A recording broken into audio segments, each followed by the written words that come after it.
Solar solar लावणार आणि सबसिडीही मिळवून देणार।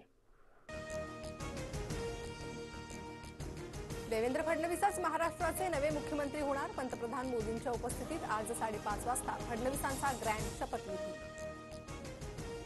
शिंदे फडणवीसांमध्ये वर्षा बंगल्यावर रात्री पाऊण तास चर्चा। एकनाथ शिंदे उपमुख्यमंत्री पदाची शपथ घेणार। बैठक सकारात्मक झाल्याची सूत्रांची माहिती। अजित पवार आज 6व्यांदा उपमुख्यमंत्री पदाची शपथ घेणार। अजितदादांकडे अर्थ, जलसंपदा आणि ऊर्जा मंत्री म्हणून काम करण्याचा दांडगा अनुभव।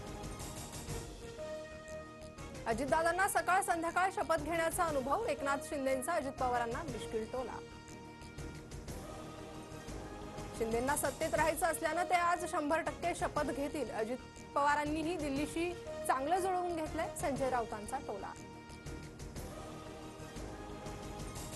आज फक्त मुख्यमंत्री आणि 2 उपमुख्यमंत्री शपथ घेणार। अनिल पाटलांची माहिती। शपथविधीसाठी अद्याप इतर कोणत्याही नेत्यांना निरोप नाही, सूत्रांची माहिती। उद्धव ठाकरे शरद पवारांना शपथविधी सोहळ्याचं निमंत्रण। राजशिष्टाचार विभागाकडून प्रोटोकॉलनुसार निमंत्रण दिल्याची माहिती। बदलाचे नाही, बदलाचे राजकारण करणार। एका वृत्तपत्राला दिलेल्या मुलाखतीत देवेंद्र फडणवीसांचं वक्तव्य। बदनामी करणाऱ्यांना माफ केलं, हाच आपला बदला। फडणवीसांचा विरोधकांना टोला। महायुतीचं सरकार जनतेनं निवडून दिलेलं नाही, नाना पटोलेंची टीका। तर फडणवीस मुख्यमंत्री झाल्यावर त्यांना भेटून शुभेच्छा देणार, आव्हाडांचं वक्तव्य। आज शपथविधीनंतर पहिली मंत्रिमंडळ बैठक होणार। महायुती सरकारकडून मोठ्या निर्णयाची घोषणा होण्याची शक्यता।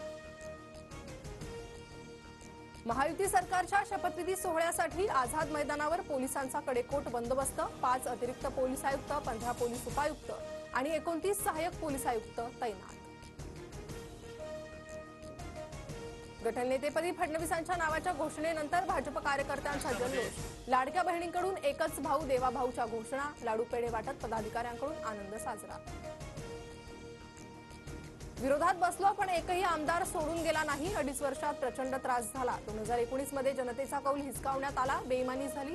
देवेंद्र फडणवीसांचा उद्धव ठाकरेंवर निशाणा। अमित शहा आणि प्रियंका गांधींची भेट। प्रियंका गांधींकडून वायनाडमधील भूस्खलनग्रस्तांना मदत करण्याचं शहांना आवाहन। सलमान खानच्या शूटिंगच्या ठिकाणी संशयास्पद व्यक्तीचा वावर। संशयित शिवाजी पार्क पोलिसांच्या ताब्यात, अधिक तपास सुरू। नाशिकच्या लासलगावमध्ये पावसाची हजेरी। काढणीला आलेल्या कांद्यासह इतर शेती पिकांचं नुकसान। पेंगल चक्रीवादळामुळे दक्षिण कोकण आणि मध्य महाराष्ट्रात पावसाची शक्यता। पुढील 2 दिवस हलक्या ते मध्यम पावसाचा अंदाज।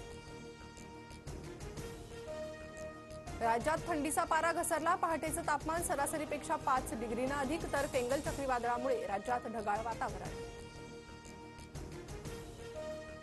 मुंबईतील हवा चिंताजनक। वाहनांच्या वाढत्या संख्येमुळे इंधनाचा बेसुमार वापर। नायट्रोजन डायऑक्साईडमुळे प्रदूषणात मोठी वाढ। बहुप्रतीक्षित पुष्पा 2 चित्रपट आज देशभरात प्रदर्शित। ॲडव्हान्स बुकिंगमध्ये 21 लाखांहून अधिक तिकिटांची विक्री। सोलार सोलार लावणार आणि सबसिडीही मिळवून देणार।